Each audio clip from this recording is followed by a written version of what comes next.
आता बातमी पुण्यातली आहे। पुण्याजवळच्या मांजरी इथल्या पाटबंधारे विभागाची 150 एकर शासकीय जमीन आहे। ही जमीन काही सहकारी संस्थांनी विक्री करता काढल्याचा धक्कादायक आरोप क्रांती संघटनेचे प्रमुख अमोल तुपे यांनी केलाय। या सगळ्याविषयी शेतकरी नेते अमोल तुपेंशी संवाद साधलाय आपले प्रतिनिधी चंद्रशेखर भांगी यांनी।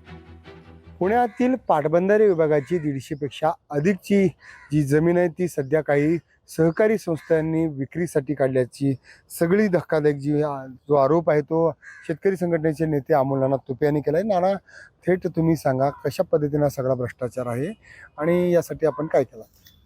यामध्ये 1985 साली 30 वर्षाकरता त्यांना भाडे तत्वावर जागा दिली होती।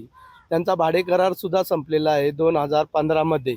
असं असताना या लोकांनी बेकायदेशीर एक ठराव केला। त्या ठरावामध्ये वर्ग 2 ची जागा 1 मध्ये हे करण्याचा प्रयत्न केला आणि तो जो लेखा परीक्षणाचा अहवाल आहे त्या अहवालामध्ये त्यांनी जे काही बेकायदेशीर कृत्य केलेलं आहे ते सगळं त्या अहवालामध्ये आलेलं आहे। कसे बिल्डर लोकांना ते प्लॉट हस्तांतर केलेले आहेत, कसे बेकायदेशीर आर्थिक व्यवहार त्यांनी केलेला आहे। कारण याच्यामध्ये मोठा घोटाळा लेखा परीक्षणाच्या अहवालामध्ये त्यांच्या सर्व आलेला आहे। आपण जर पाहिलं तर आपल्या लक्षात येईल आणि आम्ही शासकीय सर्व संबंधित अधिकाऱ्यांना हे सुद्धा अहवाल दिलेला आहे। तसेच भरपूर कागदपत्रांचे पुरावे सुद्धा दिलेले आहेत।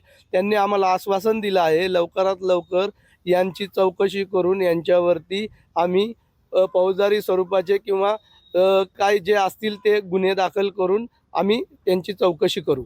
हे सगळे गृहरचना संस्थावाले जे मंडळी आहेत त्या सगळ्या मंडळींनी आता ही शासनाची जमीन 150 एकर आता विक्रीसाठी काढल्याचा थेट आरोप जो आहे तो शेतकरी संघटनेचे नेते अमोल नाना तुपे यांनी केलेला आहे। लोकशाही चंद्रशेखर भांगे, पुणे।